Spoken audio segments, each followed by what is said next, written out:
नमस्कार विद्यार्थी मित्रांनो, आज आपण 12 मे रोजीचं चालू घडामोडी जे आहे ते अभ्यासणार आहोत.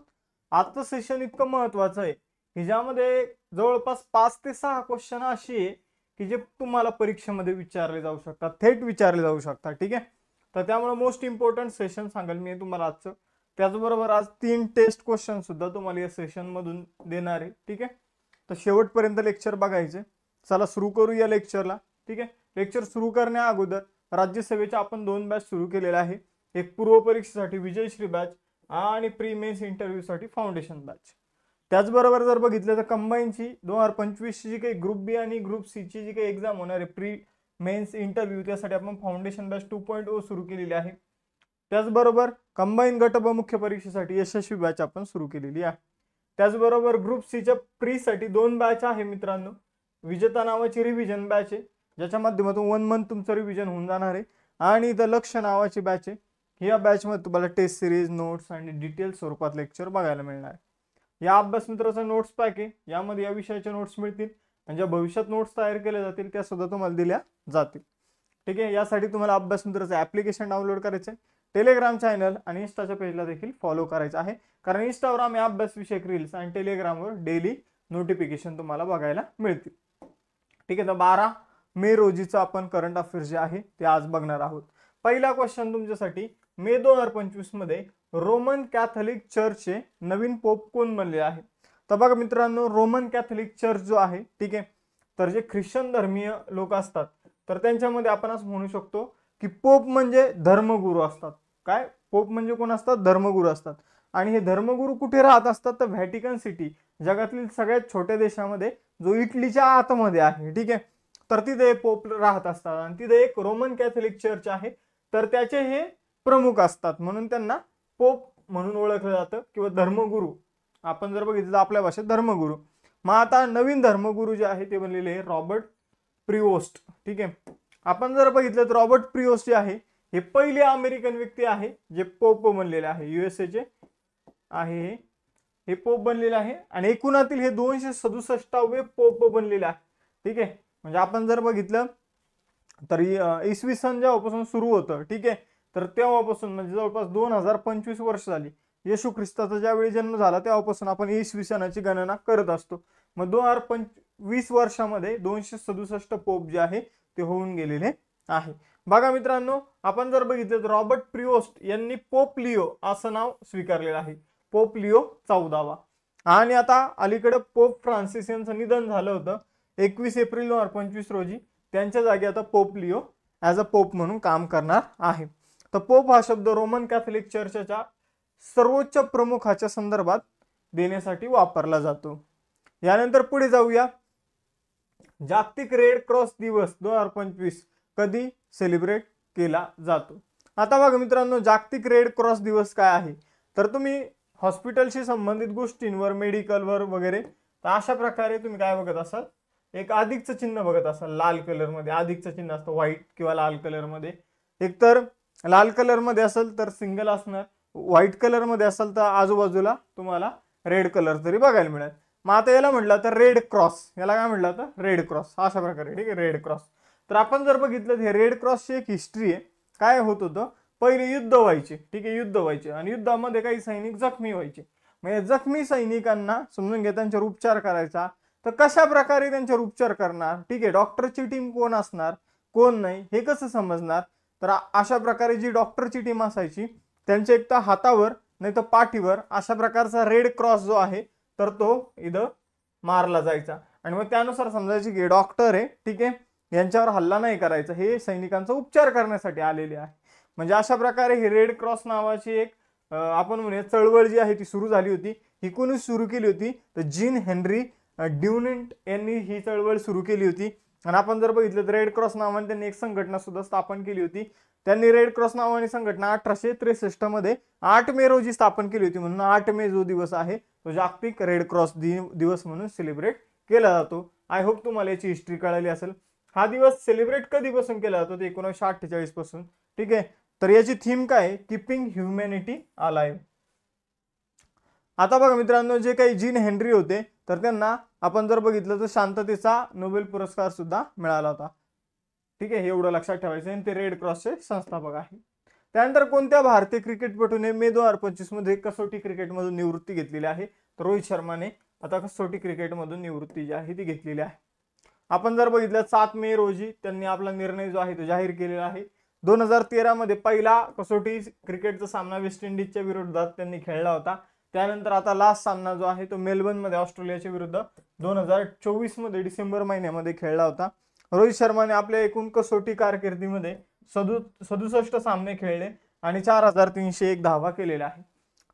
आय थिंक एक इंग्लंड सोबत कसोटीची एक मालिका होणार आहे, त्यामध्ये रोहित शर्मा खेळणार आहे. ठीक आहे, ती त्यांची लास्ट कसोटी सिरीज असणार आहे असं मी ऐकलंय. ठीक आहे, अजून कन्फर्म तर नाहीये. ठीक आहे, तर कन्फर्म झाल्यानंतर मी तुम्हाला ती बाब कळवल. ठीक आहे, त्याचबरोबर भारत पाकिस्तान युद्धाशी संबंधित अपडेट सुद्धा मी तुम्हाला देत आहे.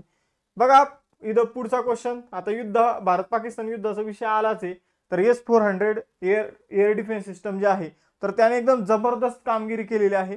मग मित्रांनो, भारताने कोणत्या देशाकडून खरेदी केलेला आहे असा एक क्वेश्चन मी तुमच्यासाठी टाकलेला आहे, कारण करंटमध्ये खूप चर्चेमध्ये तर रशियाकडून भारताने S-400 एअर डिफेन्स सिस्टम जे आहे ते परचेस केलेलं आहे. ऑक्टोबर 2018 मध्ये $5.43 अब्ज ही डील झाली होती भारत आणि रशियामध्ये. ठीक आहे, S-400 बरोबरच आपलं आकाश तीर नावाचं जे काही एअर डिफेन्स सिस्टम आहे त्यावर सुद्धा मी एक स्पेशल व्हिडिओ बनवलेला आहे, तो तुम्ही नक्की बघा. बघा मित्रांनो, रशिया जो आहे तर राजधानी आहे मॉस्को, चलन आहे रशियन रुबल, युरोप आणि आशिया दोन्ही खंडामध्ये रशिया येतो. ठीक आहे, मिखाईल मिशिस्टिन पंतप्रधान आहे, राष्ट्रपती आहे व्लादिमीर पुतिन. क्षेत्रफळाच्या दृष्टीने जगातील सगळ्यात मोठा देश आहे. तिथल्या संसदेला ड्यूमा म्हणून ओळखलं जातं. रशियन क्रांतीलाच बोल्शेविक क्रांती म्हणून ओळखलं जातं. 1917 मध्ये ती झाली होती. आणि रशिया जे आहे आणि चीन जे आहे यांच्यामध्ये अमूर नावाची नदी सीमा बनवते. यानंतर पुढे जाऊया, 5वा क्वेश्चन. भारताला मे 2025 मध्ये कोणत्या देशात बनवलेले दुसरे प्रगत स्टेल्थ फ्रिगेट INS तमाल मिळणार आहे? तर बघा मित्रांनो, INS तमाल जे आहे ते रशियाने बनवलेलं आहे आणि रशिया आता आपल्याला तिकडे बनवून आपल्याला काय करत आहे तर डिलिव्हर करत आहे INS तमाल. INS तमाल मध्ये ब्रह्मोस मिसाईल सुद्धा बसवण्यात आलेला आहे. मग मित्रांनो, जर तुम्हाला माहित असेल कुणाला, ठीक आहे, तर नक्की कमेंट बॉक्समध्ये सांगा. ब्रह्मोस एक कोणत्या प्रकारचं मिसाईल आहे? बॅलिस्टिक मिसाईल आहे की क्रूज मिसाईल आहे? ठीक आहे, बॅलिस्टिक मिसाईल आहे की क्रूज मिसाईल आहे हे तुम्हाला कमेंट बॉक्समध्ये सांगा. उद्या यावर एक स्पेशल व्हिडिओ येईल की बॅलिस्टिक मिसाईल काय असतं, क्रूज मिसाईल काय असतं. म्हणजे सर्च करा, यावर तुम्हाला प्रश्न जो आहे परीक्षेमध्ये विचारला जाऊ शकतो, कारण युद्धाशी संबंधित 1-2 तरी प्रश्न करंट अफेअर्स मध्ये येऊ शकतात. ब्रह्मोस सुपरसॉनिक, बघा ब्रह्मोस सुपरसॉनिक क्रूज, आता इथं आलं इथं, ठीक आहे, उत्तर इथं येऊन गेलं. हे जे आहे हे क्रूज मिसाईल आहे. ठीक आहे, क्रूज मिसाईल आहे आणि कोणत्या प्रकारचं आहे तर सुपरसॉनिक प्रकारचं क्रूज मिसाईल आहे. मग आपण जर बघितलं तर हे सुद्धा यावर बसवण्यात आलेलं आहे INS तमालवर. ठीक आहे, किंवा तमला आपण म्हणू शकतो, पण तमाल लक्षात ठेवा. ठीक आहे, आपण जर बघितलं तर रशियामध्ये कालिनग्राड या ठिकाणी ही जी काही नौका आहे, ही जी काही युद्ध नौका आहे ती बनवलेली आहे. यानंतर जर बघितलं तर ही एकदम ऍडव्हान्स युद्ध नौका आहे, ज्यामध्ये पाणबुडीच्या विरोधातील जे काही टॉर्पिडो आपल्याला बघायला मिळणार आहे. त्यानंतर या शिपवरून हवेमध्ये मारा करणारी क्षेपणास्त्र, अत्याधुनिक रडार आपल्याला इथं बघायला मिळणार आहे. त्यानंतर 6वा क्वेश्चन, मे 2025 मध्ये सॅटेलाइट इंटरनेट सेवेचा विस्तार करण्यासाठी स्पेसएक्सच्या स्टारलिंक सोबत कोणत्या कंपनीने भागीदारी केली आहे? तर बघा मित्रांनो, सॅटेलाइट इंटरनेट सेवा जी आहे ती देणारी कंपनी आहे स्टारलिंक. ही कंपनी कोणाची? ती एलन मस्क यांची आहे. मग आता या सेवांचा विस्तार करण्यासाठी आपण जर बघितलं तर एअरटेल आफ्रिका नावाची जी कंपनी आहे तर तिने आता स्टारलिंक सोबत भागीदारी केली आहे. आता एअरटेल आफ्रिका नावाची कंपनी जी आहे ती आफ्रिकेमध्ये इंटरनेट जे आहे आफ्रिका खंडामध्ये ती देण्याचं काम करते, इंटरनेट सुविधा. मग आपण जर बघितलं तर आपली जी एअरटेल कंपनी आहे तर हिचे 67% शेअर जे आहे तर ते या एअरटेल आफ्रिका कंपनीमध्ये आहे. एअरटेल कंपनीचीच उपकंपनी आहे एअरटेल आफ्रिका, फक्त यामध्ये काही ब्रिटिश ओनर सुद्धा आपल्याला बघायला मिळतात. ठीक आहे, म्हणून हिला कधी कधी ब्रिटिश आफ्रिकन एअरटेल कंपनी म्हणून सुद्धा ओळखलं जातं. तर एवढं आपल्याला लक्षात ठेवा. ठीक आहे, यानंतर पुढे जाऊया. चला, स्टारलिंक काय करतं तर त्यांनी सॅटेलाइट लो अर्थ ऑर्बिट मध्ये पाठवलेले पृथ्वीच्या, तिथून आपल्याला ते काय देत असतं तर इंटरनेटची सुविधा देतं. यानंतर पुढे जाऊया. एअरटेल आफ्रिका जी आहे ही एक ब्रिटिश कंपनी आहे. ब्रिटिश कंपनी म्हणण्यापेक्षा भारतीय ब्रिटिश कंपनी आहे. आपण जर बघितलं भारतीय एअरटेलचा 67.2% हिस्सा या एअरटेल आफ्रिकामध्ये आपल्याला बघायला मिळतो. एअरटेलचीच एक उपकंपनी आहे, 2001 मध्ये स्थापना करण्यात आली होती. लंडन, युनायटेड किंगडम मध्ये हिचं मुख्यालय आहे. यानंतर मे 2025 मध्ये संसदेची जी लोकलेखा समिती आहे, पब्लिक अकाउंट कमिटी, तर तिच्या अध्यक्षपदी कुणाची पुनर्नियुक्ती करण्यात आलेली आहे.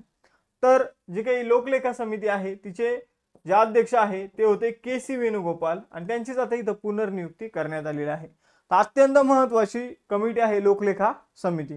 1919 चा जो मॉन्टेग्यू चेम्स्फोर्ड कायदा होता त्यानुसार 1921 मध्ये या समितीची स्थापना करण्यात आलेली आहे.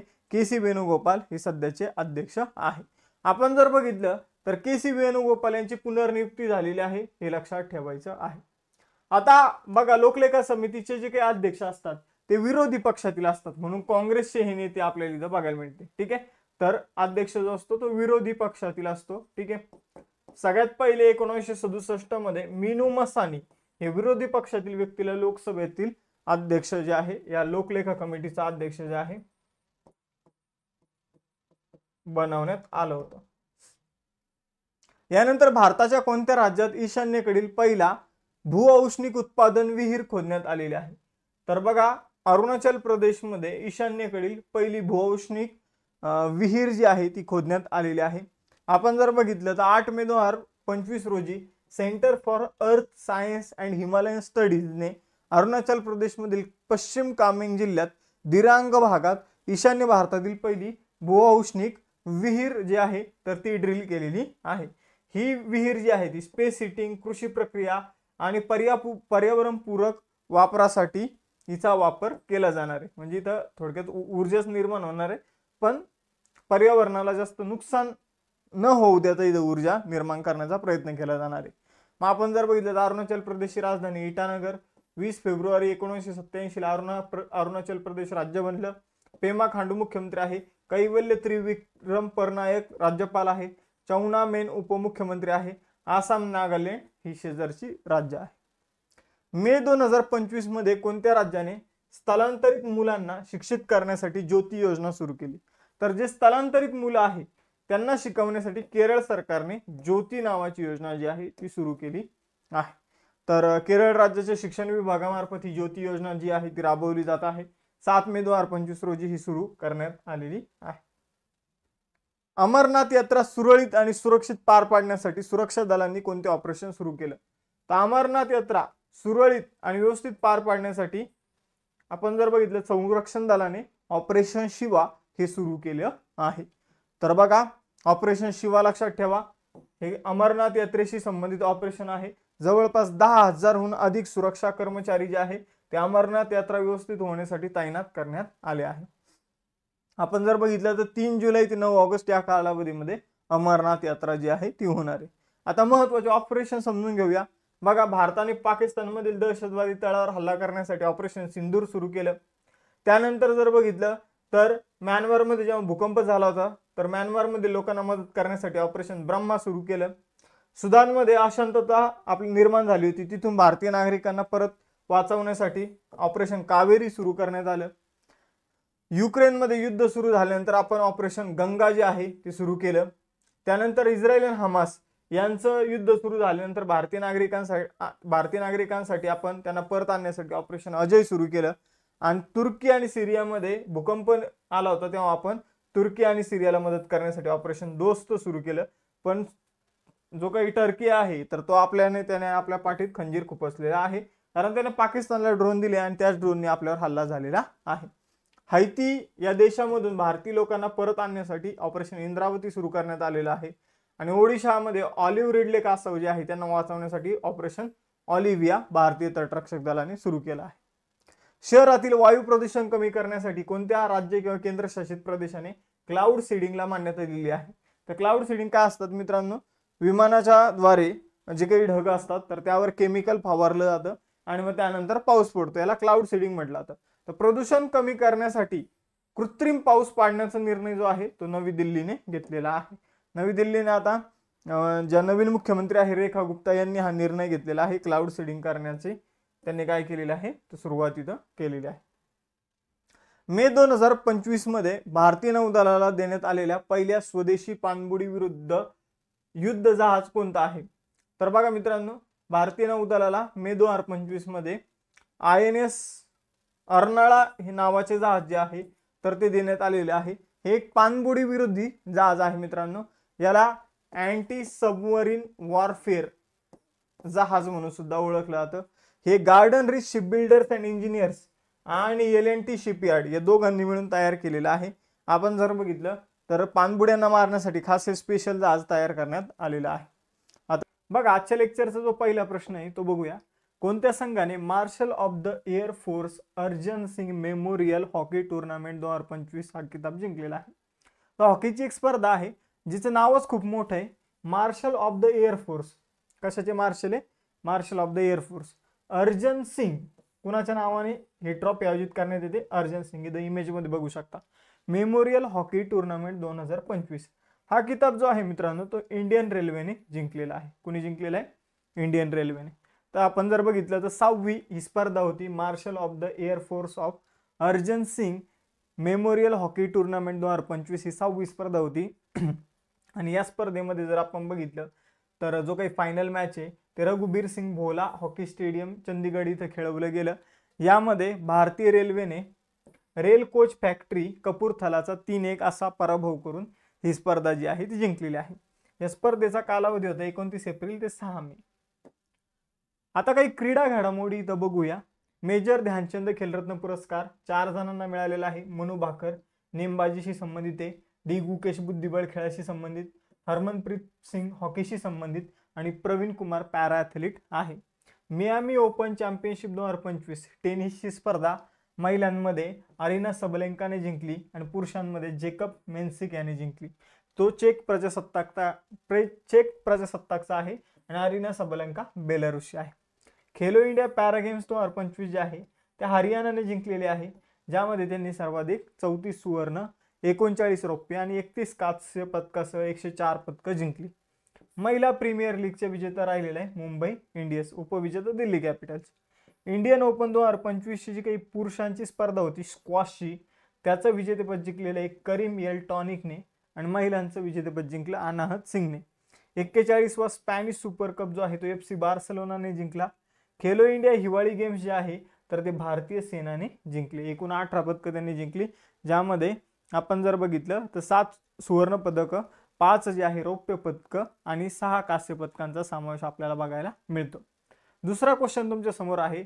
भारत सरकारच्या पर्यावरण मंत्रालयाने मे 2025 मध्ये प्रसिद्ध केलेल्या अहवालानुसार लडाखमध्ये हिमबिबट्यांची संख्या किती आहे? तर लडाखमध्ये हिमबिबट्यांची संख्या आहे मित्रांनो 477. ही एकूण संख्येच्या 66% आपल्याला बघायला मिळते. तर पर्यावरण मंत्रालयाने दिलेल्या आकडेवारीनुसार 477 हिमबिबटे आपल्याला लडाखमध्ये बघायला मिळतात. भारतामध्ये एकूण बिबट्यांची संख्या 718 आहे, त्यापैकी 66% म्हणजे 477 बिबटे लडाखमध्ये आहे. बाकीचे जर आपण बिबटे बघितले तर उत्तराखंडमध्ये 124 आहे, हिमाचल प्रदेशमध्ये 51 आहे. तर पहिले 3 ठिकाणं ही आपल्याला सांगता येईल. त्याचबरोबर जर बघितलं तर हेमिस नॅशनल पार्क जो आहे कारगिल आणि लेहमध्ये, तर इथं जगातील सगळ्यात जास्त हिमबिबटे आपल्याला बघायला मिळते. हिमबिबट्याचं जे काही सायंटिफिक नाव आहे ते आहे पॅन्थरा अन्सिया. यानंतर पुढे जाऊया. राष्ट्रीय तंत्रज्ञान दिवस 2025 कधी सेलिब्रेट केला जातो? तर राष्ट्रीय तंत्रज्ञान दिवस 11 मे रोजी त्याचं सेलिब्रेशन केलं जातं. आपण जर बघितलं तर आपण ज्या दिवशी पहिल्यांदा अणुचाचणी केली होती तर त्या दिवसाच्या स्मरणार्थ 11 मे दिवस जो आहे राष्ट्रीय तंत्रज्ञान दिवस म्हणून सेलिब्रेट केला जातो. लक्षात ठेवा, ऑपरेशन शक्ती आपण राबवलं होतं, पोखरणची पहिल्यांदा अणुचाचणी केली होती आणि त्याच्या स्मरणार्थ हा दिवस सेलिब्रेट केला जातो 11 मेला. यावर्षीची थीम आहे Yantra Yugantar for advancing new technology research and acceleration. यानंतर पुढे जाऊया मित्रांनो. चौथा क्वेश्चन आहे. उत्तर प्रदेश सरकारने कोणत्या संस्थेच्या सहकार्याने UP ॲग्रीस आणि AI प्रज्ञा हे उपक्रम सुरू केले आहे? तर इथं तुम्हाला जे बघायला मिळत आहे अजय बंगा आहे, भारतीय व्यक्ती आहे आणि ते जागतिक बँकेचे, आपण जर बघितलं तर वर्ल्ड बँकचे अध्यक्ष आहे. तर यांनी आणि योगी आदित्यनाथ यांनी मिळून UP ॲग्रीस आणि AI प्रज्ञा नावाचा उपक्रम सुरू केलेला आहे. UP ॲग्रीस जे आहे तर ते शेतीशी संबंधित माहिती जी आहे तर ते देण्यासाठी सुरू करण्यात आलेलं आहे. तर AI प्रज्ञा जो आहे तर तो सार्वजनिक सेवांमध्ये AI चा वापर करून कसं सार्वजनिक सेवांना अजून व्यवस्थित करता येईल त्यासाठी सुरू करण्यात आलेला आहे. आपण जर बघितलं तर लखनौमध्ये जागतिक बँकेचे अध्यक्ष अजय बंगा यांची भेट जी आहे तर ती उत्तर प्रदेशचे जे योगी आदित्यनाथ त्यांनी घेतली होती आणि राज्यात UPI ॲग्रीच्या माध्यमातून स्मार्ट कृषी तंत्रज्ञानाचा प्रचार केला जाणार आहे आणि AI प्रज्ञा उपक्रमाच्या माध्यमातून कृत्रिम बुद्धिमत्ताच्या माध्यमातून विविध सरकारी सेवा आणि सरकारी सेवांना प्रभावी आणि कार्यक्षम बनवलं जाणार आहे. यानंतर वर्ल्ड बँकेची स्थापना जुलै 1944 मध्ये करण्यात आली होती. वॉशिंग्टन DC मध्ये मुख्यालय आहे. अजय बंगा अध्यक्ष आहे. MD आणि CEO अंशुला कांत आहे. सदस्य देश 189 देश आहे. आता जागतिक बँकेचं जे ओरिजिनल नाव आहे ते आहे international bank for reconstruction and development, तर IBRD हे तिचं नाव आहे. त्यानंतर ब्रह्मोस कन्स्ट्रक्शन युनिटचे अनावरण मे 2025 मध्ये कुठे करण्यात आलेले आहे? तर ब्रह्मोस कन्स्ट्रक्शन युनिट जे आहे ते लखनौमध्ये स्थापित करण्यात आलेलं आहे. इथं जवळपास वर्षभरामध्ये 80 ते 100 ब्रह्मोस मिसाईल जे आहे तर ते इथं बनवले जाणार आहे. तर ब्रह्मोस मिसाईल क्रूज मिसाईल आहे, जे सुपरसॉनिक प्रकारचं क्रूज मिसाईल आहे. सुपरसॉनिक प्रकारचं जे मिसाईल असतं तर त्याचं वैशिष्ट्य काय असतं, त्याचा वेग जो आहे तर 1 मॅक ते 5 मॅक एवढा त्याचा वेग आपल्याला बघायला मिळतो. क्रूज मिसाईल अशा प्रकारचं मिसाईल असतं की जे छोटं असतं पण ते टार्गेटचा व्यवस्थितपणे सामना जे आहे ते करत असतं. ठीक आहे, आपण पाकिस्तान विरुद्ध याच मिसाईलचा वापर जो आहे तो केलेला आहे. बघा 300 कोटी रुपये खर्चून लखनौ येथे ब्रह्मोस मिसाईल तयार करण्याचा प्लांट जो आहे तर तो टाकण्यात आलेला आहे. ब्रह्मोस मिसाईल जे आहे ते भारताची DRDO आणि रशियाची जी काही NPO नावाची कंपनी आहे त्यांनी मिळून ब्रह्मोस मिसाईल विकसित केलेला आहे. ब्रह्मोस मिसाईलमध्ये भारताच्या ब्रह्मपुत्रा तर रशियाच्या मॉस्कोवा नदीचा शब्दांचं एकत्रितकरण करून ब्रह्मोस हा शब्द जो आहे तो तयार झालेला आहे. खरीप मोहीम 2025 वर राष्ट्रीय परिषद कुठे आयोजित करण्यात आली? तर खरीप मोहीम 2025 वर राष्ट्रीय परिषद नवी दिल्लीमध्ये आयोजित करण्यात आली. बघा मित्रांनो, आपले जे काही कृषी आणि शेतकरी कल्याण आणि ग्रामीण विकास मंत्री जे आहे शिवराज सिंग चौहान यांच्या अध्यक्षतेखाली पुसा कॅम्पस नवी दिल्ली या ठिकाणी खरीप मोहीम 2025 या विषयावर राष्ट्रीय परिषद आयोजित करण्यात आली. आपण जर बघितलं तर खरीप हंगाम जो आहे तो जून ते सप्टेंबर या काळामध्ये आपल्याला बघायला मिळतो.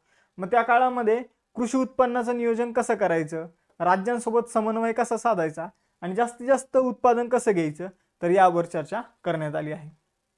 यानंतर मे 2025 मध्ये कोणत्या देशाच्या क्रिकेट बोर्डने महिला क्रिकेटमध्ये ट्रान्सजेंडर खेळाडूंच्या सहभागावर बंदी घातली आहे? तर इंग्लंडच्या क्रिकेट बोर्डने महिलांच्या ज्या काही क्रिकेटच्या स्पर्धा आहे त्यामध्ये ट्रान्सजेंडर खेळाडू जे आहे तर त्यावर बंदी घातलेली आहे. तर लक्षात ठेवा, इम्पॉर्टंट क्वेश्चन आहे.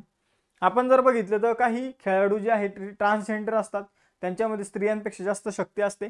मग त्यामुळे जे स्त्रियांचं वुमन क्रिकेट आहे त्यावर कुठंतरी अन्याय होताना आपल्याला बघायला मिळत होता. तर त्यामुळे ही बंदी इंग्लंड आणि वेल्सच्या क्रिकेट बोर्डाने घातली आहे. त्यानंतर 8वा क्वेश्चन आहे, सॅफ अंडर-19 चॅम्पियनशिप 2025 कुठे आयोजित केली जाईल? तर सॅफ म्हणजे साऊथ एशियन फुटबॉल फेडरेशन.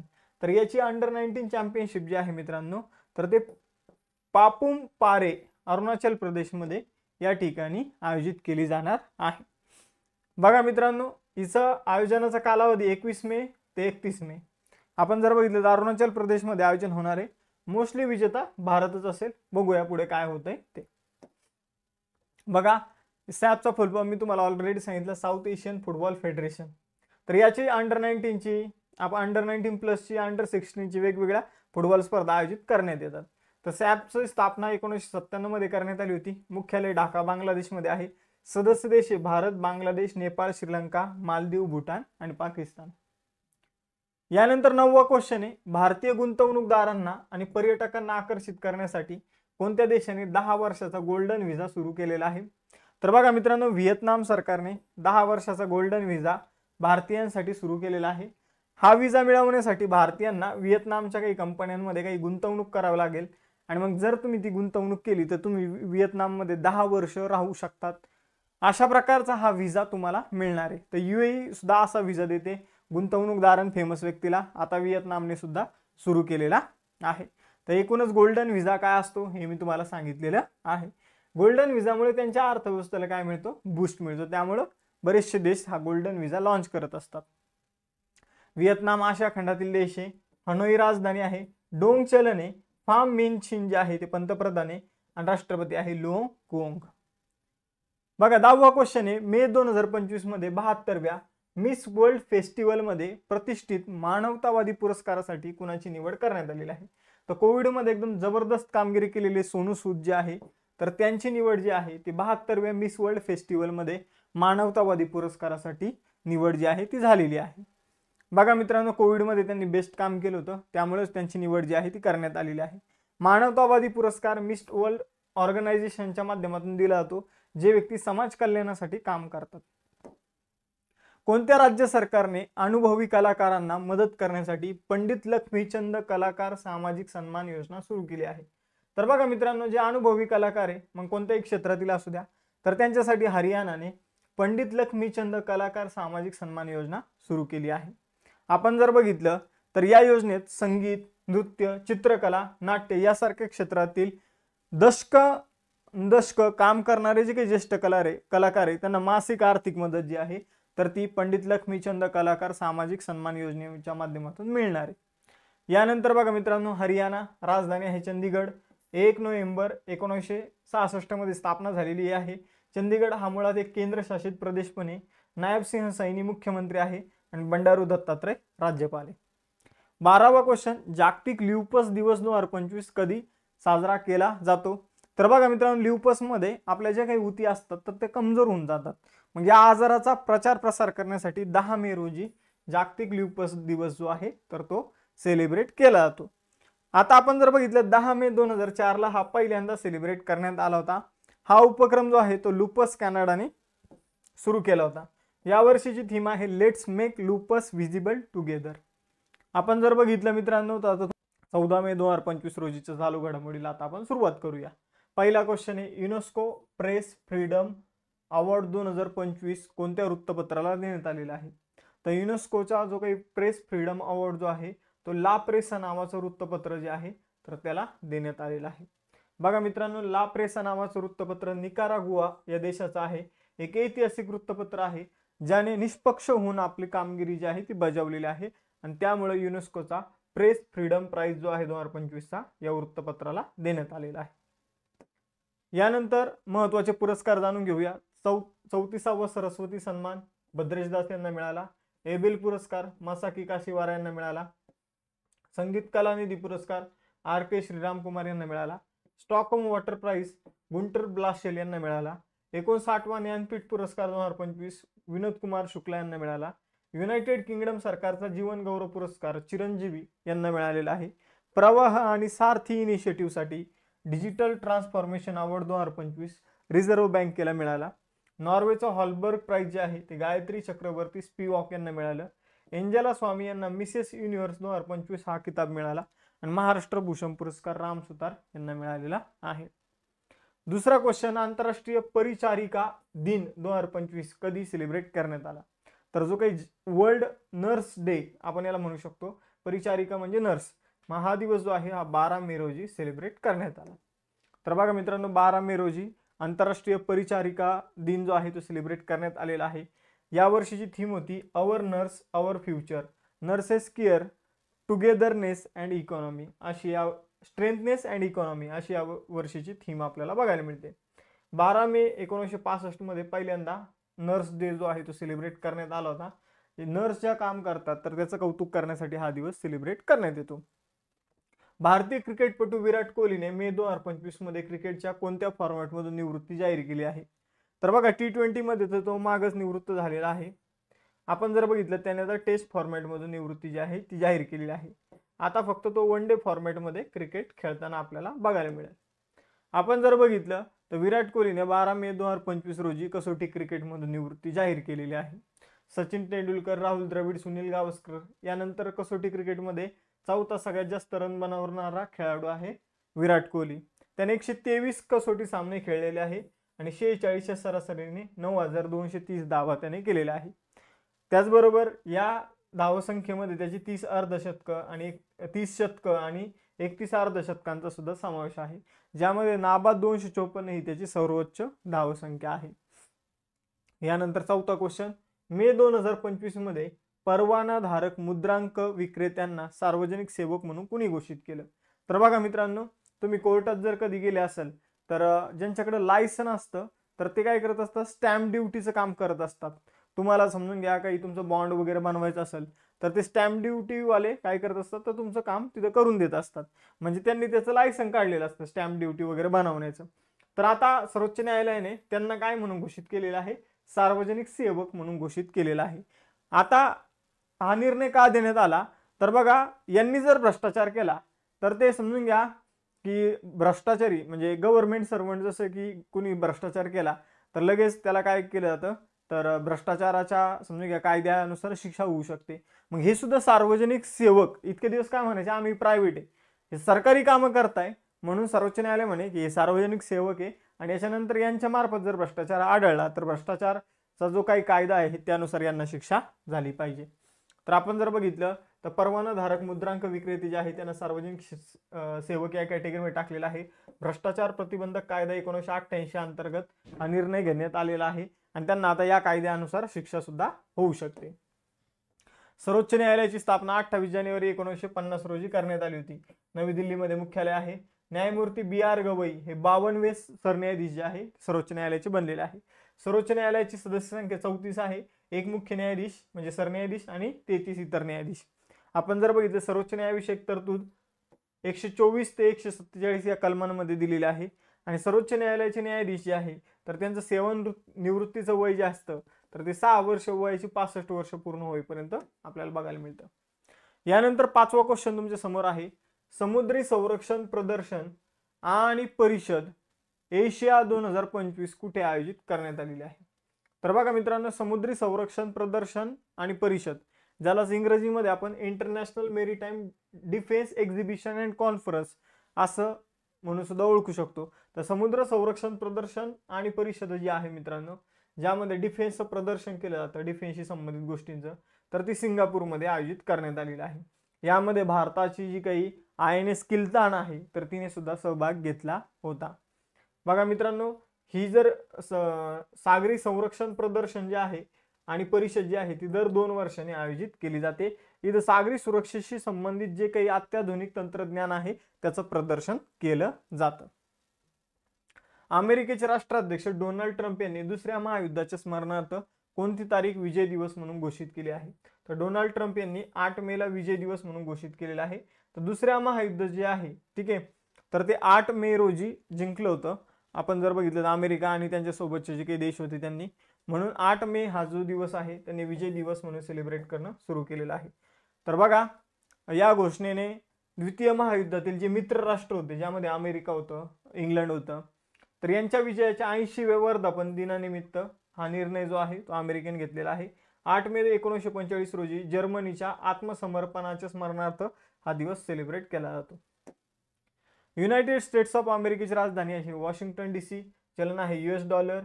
उत्तर अमेरिका खंडामध्ये येतो अमेरिका. त्यानंतर 47वे राष्ट्रपती आहे डोनाल्ड ट्रम्प. USA ने घटना 1787 मध्ये स्वीकारली आणि त्यांच्या घटनेतील पहिले जे काही शब्द आहे ते आहे we the people of America, जसं आपल्या घटनेमध्ये we the people of India. नमुना नोंदणी प्रणाली अहवाल 2021 नुसार भारतात अनुक्रमे माता मृत्यू दर म्हणजे मॅटर्नल मॉर्टॅलिटी रेट आणि बाल मृत्यू दर इन्फंट मॉर्टॅलिटी रेट किती नोंदवला गेला आहे? तर बघा मित्रांनो, आपल्या देशामध्ये जो माता मृत्यू दर आहे तो 93 आणि बाल मृत्यू दर जो आहे तो 27 एवढा नोंदवला गेलेला आहे. आता माता मृत्यू दर जो आहे तर तो कसा मोजला जातो? तर बघा, 1 लाख जिवंत बालकांना जन्म दिल्यानंतर किती मातांचा मृत्यू होतो हे इथं मोजलं जातं. काय सांगतो? 1 लाख जिवंत बालकांना जन्म दिल्यानंतर किती मातांचा मृत्यू होतो त्याला माता मृत्यू दर म्हणतात. आणि 1000 बालकं जी जन्माला आली आहे, ठीक आहे, रिसेंटली 1000 बालकं जी जन्माला आलेली आहे त्यांनी 1 वर्षामध्ये 1000 बालकांमधून किती बालकांचा मृत्यू होतो तर त्याला बाल मृत्यू दर म्हटला. तर बघा किती आहे हे मी तुम्हाला सांगितलेलं आहे. बघा, माता मृत्यू दर आणि बाल मृत्यू दर कमी करणं हे सरकारचं लक्ष असतं, नेहमी टार्गेट असतं, प्रायोरिटीवर असतं. कारण जर माता मृत्यू दर आणि बाल मृत्यू दर जास्त असेल तर असं समजलं जातं की या देशामध्ये पोषणाची कमतरता आपल्याला बघायला मिळते. तर माता मृत्यू दर मी तुम्हाला सांगितलेला आहे काय आहे, आणि अब्रक मृत्यू दर जे आहे ते मी तुम्हाला सांगितलेले 1 वर्षामध्ये 1000 बालकां पाठीमागे किती बालकांचा मृत्यू होतो, त्याला अर्भक मृत्यूदर किंवा बाल मृत्यूदर म्हणून सुद्धा ओळखलं जातं. जागतिक स्थलांतरित पक्षी दिवस 2025 कधी साजरा केला जातो? तर जागतिक स्थलांतरित पक्षी दिवस जो आहे तर तो मे महिना जो आहे तर मे महिन्याच्या दुसऱ्या शनिवारी जो आहे तर हा सेलिब्रेट केला जाणार आहे. तर मे महिन्याचा दुसरा शनिवार कधी आला तर 10 मे रोजी आला. आपण जर बघितलं 10 मेला हा दिवस जो आहे तो सेलिब्रेट करण्यात येणार आहे. आणि ऑक्टोबरच्या दुसऱ्या शनिवारी सुद्धा हा दिवस सेलिब्रेट केला जाईल. तर मेच्या दुसऱ्या शनिवारी आणि ऑक्टोबरच्या दुसऱ्या शनिवारी. स्थलांतरित पक्ष्यांच्या बाबत जागरूकता वाढवणं यासाठी हा दिवस सेलिब्रेट केला जातो. पहिल्यांदा 2006 मध्ये करण्यात आला होता. थीम आहे creating bird friendly cities and communities. यानंतर 9वा क्वेश्चन, कोणत्या देशाने भारताविरुद्ध बयान अल मरसूस ही लष्करी कारवाई सुरू केली आहे? आता त्याच्यावर हसू येण्यासारखंच आहे. बयान उल मरसूस म्हणजे काय, ते एक मजबूत संरचना. ही कारवाई जी आहे ती पाकिस्तानने सुरू केली. नाव काय आहे? एक मजबूत संरचना. आणि आपण यांचं एअर डिफेन्स सिस्टम जे आहे ते उडून आलेलं आहे. यांच्या ज्या काही विमानाच्या ज्या काही धावपट्ट्या आहेत ते आपण उडून आलेलं आहे. आणि एक मजबूत संरचना मिशनचं नाव आहे. बघा, मजाकची तरी लिमिट असते, असं पाकिस्तान मजाक करतं नेक्स्ट लेवलला जाऊन. ठीक आहे. तर आपण जर बघितलं तर पाकिस्तानने भारताविरोधाची कारवाई सुरू केलेली आहे. यानंतर उपाध्यक्ष जगदीप धनकर यांनी प्रसिद्ध केलेल्या जनता की कहाणी मेरी आत्मचरित्र या पुस्तकाचे लेखक कोण आहे? तर आपले उपराष्ट्रपती जगदीप धनकर यांनी प्रसिद्ध केलेले जनता की कहाणी मेरा आत्मचरित्र हे पुस्तक जे आहे ते बंडारू दत्तात्रय यांचं पुस्तक आहे. आपण जर बघितलं हरियाणाचे राज्यपाल आहे बंडारू दत्तात्रय. तर यांनी या पुस्तकामध्ये आपले बालपण, शिक्षण, राजकीय जीवन, सामाजिक कार्य याविषयी लिहिलेलं आहे. 2025 मध्ये श्रीलंका, भारत आणि दक्षिण आफ्रिका यांच्यामध्ये एक त्रिकोणी मालिका आयोजित करण्यात आली होती. तर ती कोणी जिंकली? तर ती भारताने जिंकली. या स्पर्धेमध्ये भारताने जिंकला. फायनल मॅच मध्ये श्रीलंकेचा 97 धावाने भारताने पराभव केलेला आहे. बघा, 3 देशांनी सहभाग इथं नोंदवला होता. ओडीआय स्वरूपात ही सिरीज जी आहे ती खेळवली गेली होती. त्यानंतर 12वा most important question, scalp missile आपण पाकिस्तानवर जे दहशतवादी तळ आहे त्यांना उद्ध्वस्त करण्यासाठी फायर केलं होतं. बघा, तर युनायटेड किंगडम आणि कोणत्या देशांनी मिळून संयुक्तपणे विकसित केलेलं आहे? तर युनायटेड किंगडम आणि फ्रान्सने मिळून स्काल्प मिसाईल जे आहे मित्रांनो ते विकसित केलेलं आहे. तर स्काल्पचा फुल फॉर्म जो आहे तर तो त्यांच्या फ्रेंच भाषेमध्ये आपल्याला बघायला मिळतो, त्यामुळे लक्षात नाही ठेवायचं, भलते किचकट शब्द आपल्याला इथं दिसतील. तर स्काल्प जे आहे युनायटेड किंगडम आणि फ्रान्सने मिळून तयार केलेलं आहे. ऑपरेशन सिंदूरमध्ये आपण POK मध्ये आणि पाकिस्तानमध्ये जी दहशतवादी तळं होती ती उद्ध्वस्त करण्यामध्ये स्काल्प मिसाईलचा वापर केला होता. ब्रिटिश नाव आहे त्याला एक स्टॉर्म शॅडो. तर स्काल्पचं दुसरं नाव काय? Storm shadow. तर हे सुद्धा लक्षात असू द्या. यावर 100% मला असं वाटतं की प्रश्न विचारला जाईल. 15 मेला. बघा मित्रांनो, मे 2025 मध्ये राष्ट्रीय विधी सेवा प्राधिकरण नालसाचे कार्यकारी अध्यक्ष म्हणून कुणाची नियुक्ती करण्यात आली आहे? तर नालसा म्हणजे नॅशनल लीगल सर्व्हिसेस अथॉरिटी. आता नालसा बद्दल तुम्ही ऐकलंय की नाही मला माहित नाहीये, पण एकदम महत्वाची संस्था आहे. यावर आपल्याला राज्यसेवेमध्ये क्वेश्चन सुद्धा येऊन गेलेला आहे. नालसा काय आहे? तर बघा मित्रांनो, आपल्याकडे लोक अदालत नावाची एक संकल्पना आहे. लोक अदालत. समजून घ्या, तुम्हाला एखादा समजून घ्या तुमचं कोणासोबत भांडण झालंय आणि तुम्हाला तो खटला जो आहे तो फास्टरित्या सॉल्व्ह करायचा आहे. तर तो खटला जो आहे तो लोक अदालतीमध्ये घेऊन जायचा. तिथं काही न्यायाधीश आणि समाजसेवक असतात. तर ते तुमच्या दोघांचं म्हणणं ऐकतात आणि तुमचा खटला तुम्हाला तिथंच न्याय निवाडा करून टाकतात. यामध्ये आपल्याला न्यायाधीश वगैरे बघायला मिळतात. म्हणजे फास्ट उच्च न्यायालय, सर्वोच्च न्यायालयाच्या भानगडीत न पडता फास्ट जो काही खटला आहे तो लाखोंच्या स्वरूपात खटले जे आहेत या लोक अदालतीमध्ये दरवर्षी सॉल्व्ह होताना आपल्याला बघायला मिळतात.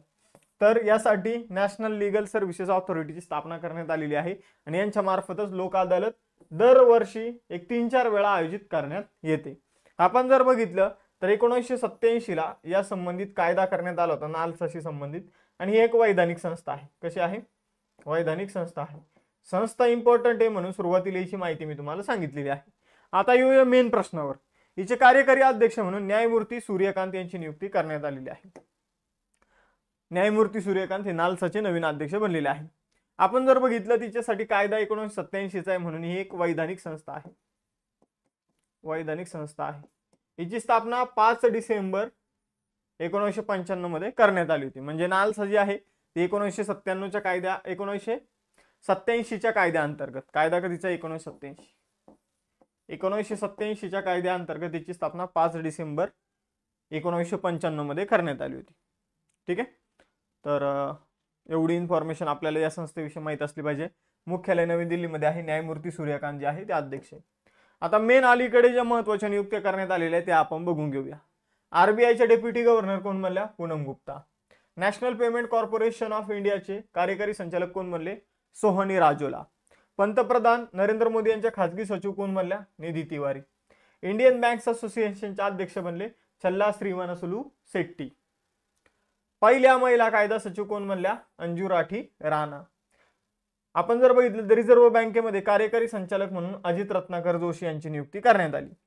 संरक्षण खात्याचे प्रमुख नियंत्रक कोण म्हणले? Doctor Mayank Sharma. Securities and exchange board of India सेबीचे 11वे अध्यक्ष कोण म्हणले? तुहिनकांत पांडे. रतन टाटा एंडोमेंट फाउंडेशनचे नवीन अध्यक्ष बनले एन चंद्रशेखरन. सशस्त्र सीमा बलाचे नवीन महासंचालक बनले अमृत मोहन प्रसाद. आणि हिंदुस्तान एरोनॉटिक्स लिमिटेडचे नवीन सीएमडी बनलेले आहे डी.के. सुनील. बघा दुसरा क्वेश्चन, मे 2025 मध्ये संपूर्णपणे सौर ऊर्जेद्वारे चालवली जाणारी भारतातील पहिली विधानसभा कोणती असेल? तर संपूर्णपणे सौर ऊर्जेचा वापर करून चालवली जाणारी जी भारतातील पहिली विधानसभा आहे ती आहे दिल्लीची विधानसभा. कोणती विधानसभा आहे? दिल्ली विधानसभा. मग आपण जर बघितलं तर 12 मे 2025 रोजी लेफ्टनंट गव्हर्नर व्ही.के. सक्सेना आणि मुख्यमंत्री रेखा गुप्ता आणि विधानसभेचे अध्यक्ष विजेंद्र गुप्ता यांनी विधानसभेच्या संकुलामध्ये 500 किलोवॅट क्षमतेचं जे सौर ऊर्जा प्रकल्पाची पायाभरणी केलेली आहे. हा प्रकल्प 45 दिवसांमध्ये कंप्लीट होण्याची अपेक्षा आहे आणि त्यानंतर दिल्ली विधानसभा ही भारतातील पहिली सौर ऊर्जेवर चालणारी विधानसभा ठरणार आहे. म्हणजे अजून झालेली नाहीये पण ती बनणार आहे येत्या 45 दिवसांमध्ये. यानंतर तिसरा क्वेश्चन आहे, आंतरराष्ट्रीय वनस्पती आरोग्य दिन 2025 कधी सेलिब्रेट केला जातो? तर वनस्पतीच्या आरोग्याविषयीचा दिवस जो आहे तर तो 12 मे रोजी सेलिब्रेट केला जातो. आता आपण जर बघितलं तर वनस्पतीला काय होत असतात मित्रांनो? वेगवेगळे आजार होत असतात आणि हे जे वेगवेगळे आजार याबाबत जागरूकता वाढवण्यासाठी हा दिवस जो आहे तर तो सेलिब्रेट केला जातो. जसं की रेड रॉट, त्यानंतर टिक्का, या आजाराविषयी तुम्ही ऐकलं असेल. मग आपण जर बघितलं आता कापूस जर बघितला तर कापसावर बोंडाळे येते. जो काही ऊस बघितला तर ऊसावर तुम्ही अशी लाल कलरची चीर बघितली असेल. तर या आजारांविषयी जास्तीत जास्त माहिती वाढवण्यासाठी 12 मे हा आंतरराष्ट्रीय वनस्पती आरोग्य दिन म्हणून सेलिब्रेट केला जातो. आता हा पहिल्यांदा 12 मे 2020 मध्ये सेलिब्रेट करण्यात आला होता आणि आता 2025 मध्ये आपण जर बघितलं तर याची थीम आहे the importance of plant health in one health. पुढील क्वेश्चन आहे, मे 2025 मध्ये कोणत्या देशाने शरिया कायद्याचे पालन न केल्याबद्दल चिंता व्यक्त करून बुद्धिबळावर तात्पुरती बंदी घातली आहे? तर बघा मित्रांनो, अफगाणिस्तानने बुद्धिबळावर बंदी घातलेली आहे. आता अफगाणिस्तानचं काय म्हणणं आहे की ते शरिया जो कायदा आहे तर त्यानुसार देश चालवतात. मग त्यांचं म्हणणं आहे की शरिया कायद्यामध्ये जुगार जो आहे तर त्यावर बंदी घालण्यात आलेली आहे शरिया लॉ मध्ये. मग बुद्धिबळ हा खेळ जो आहे तो त्यांच्यामध्ये एका प्रकारचा काय आहे? जुगारच आहे. म्हणून त्यावर अफगाणिस्तान सरकारने बंदी घातलेली आहे बुद्धिबळावर. यानंतर पुढे जाऊया. अफगाणिस्तान आशिया खंडामधील एक देश आहे, आपल्याला माहिती आपला शेजारीचे. काबूल राजधानी आहे, अफगाणी चलन आहे, संसदेचं नाव आहे शुरा. मित्रांनो तुम्हाला एक क्वेश्चन विचारतो इथं, भारत आणि अफगाणिस्तानमध्ये जी सीमा आहे तिचं नाव काय आहे? कोणत्या समूहाने छत्तीसगडमध्ये खाणकामासाठी भारतातील पहिला हायड्रोजनवर चालणारा ट्रक लॉन्च केला आहे? तर बघा मित्रांनो, अदानी समूहाने छत्तीसगडमध्ये त्यांनी एक खाणकाम सुरू केलेलं आहे. तर त्यामध्ये जे ट्रक सुरू केलेले आहे तर ते हायड्रोजनवर चालणारे ट्रक सुरू केलेले आहे. त्यांनी अशोक लीलँड नावाच्या कंपनी सोबत भागीदारी करून हा हायड्रोजन पॉवर ट्रक जो आहे तर तो बनवलेला आहे. आपण जर बघितलं तर गारे पाल्मा 3 नंबरची जी खाण आहे त्या खाणीमधून जे काही खाणकाम तिथे चालू आहे तर त्यामधील जे काही सामान आहे ते लोड करण्यासाठी 40 टनापर्यंतची क्षमता असणारा भारतातील पहिला हायड्रोजनवर चालणारा ट्रक त्यांनी लॉन्च केलेला आहे. एकदा हायड्रोजन भरल्यानंतर 200 किलोमीटर अंतर हा कापू शकतो. यामुळे काय होणार आहे तर भारताचं हायड्रोजन मिशन आणि शून्य कार्बन उत्सर्जन जे मिशन आहे तर त्याच्या दिशेने एक पाऊल पडणार आहे. या प्रकल्पात अदानी समूहासोबत अशोक लेलँड आणि इतर भारतीय आंतरराष्ट्रीय ऊर्जा तंत्रज्ञान कंपनी सुद्धा भागीदार आहे. 6वा क्वेश्चन, केंद्रीय मंत्री मनोहरलाल खट्टर यांनी मे 2025 मध्ये भारत बोध केंद्र कुठे सुरू केलं? तर भारत बोध केंद्र जे आहे ते नवी दिल्ली या ठिकाणी सुरू करण्यात आलेले आहे. भारत बोध केंद्र जे आहे मित्रांनो, तिथे भारतीय संस्कृती, भारतीय नृत्य, भारतीय नाटक याविषयी आपल्याला बऱ्याचशा गोष्टी बघायला मिळतात. आपले ऐतिहासिक साहित्य जे आहे ते बघायला मिळतं भारत बोध केंद्रामध्ये. त्याचं उद्घाटन 10 मे 2025 रोजी नवी दिल्ली या ठिकाणी केंद्रीय गृहनिर्माण व शहरी व्यवहार मंत्री मनोहरलाल खट्टर यांनी केलं होतं. भारताच्या सांस्कृतिक आणि सभ्यतेचा वारसा वाढवण्याच्या उद्देशाने हा निर्णय जो आहे, या केंद्राची स्थापना जी आहे ती करण्यात आलेली आहे. इथं भारतीय कला, संगीत, इतिहास, तत्वज्ञान, अध्यात्म यावर आधारित पुस्तकं आणि संशोधन आपल्याला बघायला मिळतं. 7वा क्वेश्चन, कोणता देश आपल्या राष्ट्रीय पर्यटन धोरणात अधिकृतपणे क्रिप्टो पेमेंट सिस्टम समाविष्ट करणारा पहिला सार्वभौम देश बनला आहे? तर बघा मित्रांनो, आपण जर बघितलं तर आपल्या देशामध्ये काय चालतं, UPI चालतं.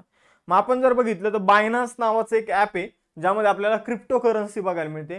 मग तुमच्याकडे बिटकॉइन असू द्या, डॉज कॉइन असू द्या, वेगवेगळे जे काही कॉइन आहे, तर ते क्रिप्टो कॉइन जे तर ते तुम्हाला त्या ऍपमधून हँडल करता येतात. मग तुम्ही जे कॉइन विकत घेतलेले तर त्यानुसार स्कॅन करून आता तुम्ही पेमेंट करू शकता. फॉर एक्झाम्पल, तुम्हाला भूतानमध्ये गेल्यानंतर, आता हा निर्णय जो आहे तो भूतानने घेतलेला आहे. उद्या तुम्ही भूतानमध्ये गेला आणि तुमच्याकडं समजून घ्या की या बायनान्स नावाच्या ऍपमध्ये समजून घ्या की 5 डॉज कॉइन आहे आणि भूतानमध्ये गेल्यानंतर तुम्हाला एक वस्तू विकत घ्यायची आणि 5 डॉज कॉइन जे आहे ते 500 रुपयाचे, ती वस्तू 200 रुपयाची. तर तुम्ही काय करणार, तिथे स्कॅन करणार आणि तुमचे 2 डॉज कॉइन जे आहे ते कमी होणार. तर अशा प्रकारचा निर्णय जो आहे तो भूतानने घेतलेला आहे.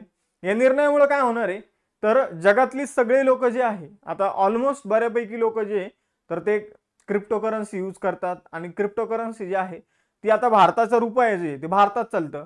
अमेरिकेचा डॉलर जो आहे, ठीक आहे, तो ऍक्सेप्ट केला तो, पण अमेरिकेमध्ये जास्त चालतो. म्हणजे जगामध्ये वेगवेगळ्या करन्सी आहे. रशियामध्ये रुबल आहे, आपण जर बघितलं तर इयन आहे, त्यानंतर युआन आहे. मग हे जे चलन आहे याला पर्याय म्हणून एकच करन्सी, क्रिप्टो करन्सी. मग तुम्ही काय करू शकता, तर त्याद्वारे पेमेंट करू शकता. असा निर्णय जो आहे आणि याच्यामुळे पर्यटनाला सुद्धा बूस्ट भेटन भूतानच्या. तर भूतान सरकारने हा बायनान्स पे आणि DK बँक यांच्या भागीदारीने हा प्रकल्प जो आहे तो सुरू केलेला आहे.